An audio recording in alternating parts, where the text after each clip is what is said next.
Assalamualaikum warahmatullahi wabarakatuh. Perkenalkan, nama saya Ria Rizka, NIM 24488110141. Di sini saya akan menjelaskan materi sejarah perjuangan bangsa Indonesia dan semangat kebangsaan.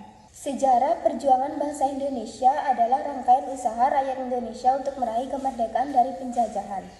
Perjuangan ini dimulai sejak masa perlawanan terhadap bangsa asing seperti Portugis, Belanda, dan Jepang, hingga mencapai puncaknya pada proklamasi kemerdekaan Indonesia pada 17 Agustus 1945. Perjuangan dilakukan dalam berbagai bentuk. Yang pertama, perlawanan fisik, perang melawan penjajah, misalnya perang daerah. Yang kedua, pergerakan nasional, organisasi seperti Budi Otomo, Sarekat Islam. Yang ketiga, perjuangan diplomasi, perundingan dengan pihak penjajah setelah kemerdekaan. Bentuk-bentuk perjuangan bangsa Indonesia. Yang pertama, perjuangan fisik. Perjuangan yang dilakukan dengan kekuatan senjata dan peperangan. Contohnya, Perang Diponegoro 1825 sampai 1830. Lalu Perang Aceh 1873 sampai 1904. Selanjutnya, Pertempuran Surabaya 10 November 1945. Perjuangan non-fisik. Perjuangan melalui pendidikan, organisasi, diplomasi, dan pemikiran.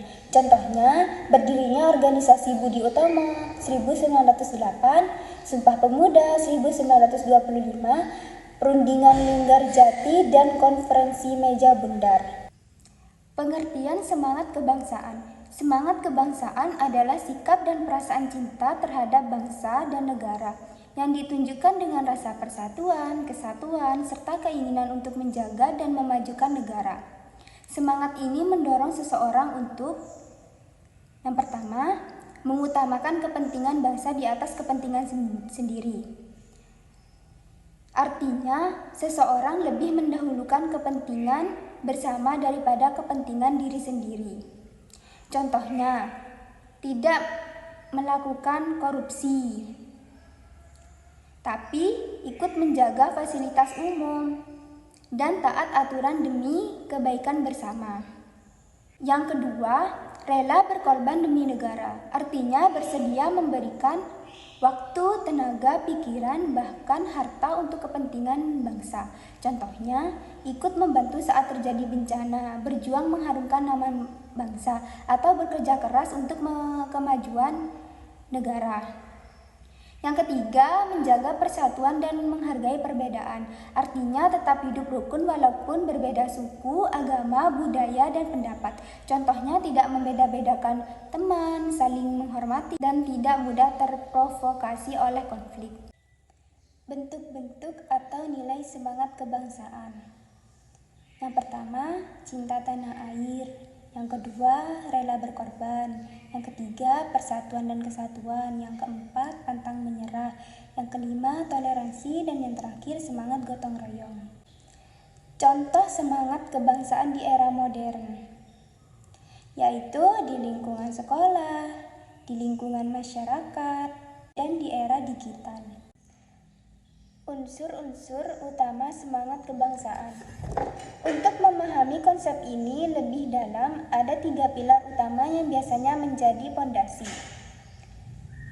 yaitu rasa memiliki, sense of belonging, merasa bahwa kemajuan atau keterpurukan negara adalah tanggung jawab bersama.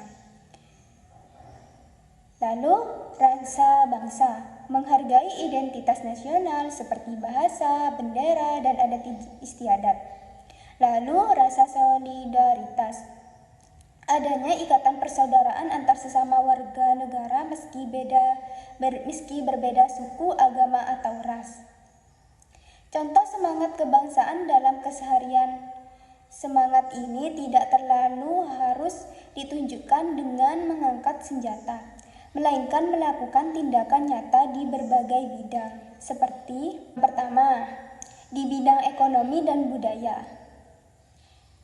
mencintai produk lokal, memilih menggunakan barang buatan pengrajin atau UMKM, dalam negeri dibandingkan merek luar negeri. Lalu melestarikan budaya, mempelajari tarian daerah, memakai batik, atau mengenalkan kuliner Nusantara ke kancah internasional. Yang kedua, di bidang pendidikan dan lingkungan. Berprestasi untuk negara, belajar dengan tekun agar bisa mengharumkan nama bangsa baik melalui jalur akademik, seni maupun olahraga, seperti atlet yang berlaga di Olimpiade. Menjaga fasilitas umum, tidak merusak sarana publik, dan menjaga kebersihan lingkungan sebagai bentuk rasa syukur atas tanah air. Yang ketiga, di bidang sosial dan hukum.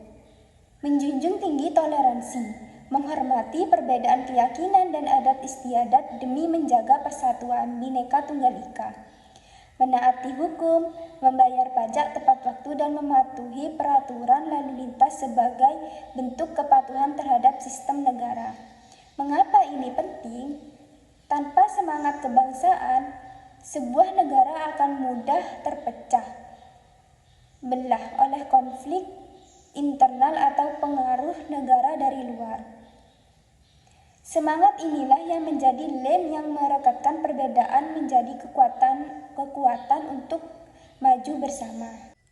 Jadi kesimpulannya, sejarah perjuangan bangsa Indonesia merupakan rangkaian peristiwa usaha rakyat dalam melawan penjajahan demi mencapai dan mempertahankan kemerdekaan, yang dilakukan melalui berbagai bentuk seperti perjuangan fisik, diplomasi, serta pendidikan dan organisasi.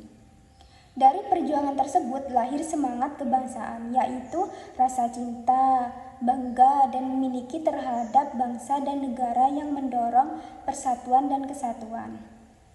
Sekian penjelasan dari saya. Wassalamualaikum warahmatullahi wabarakatuh.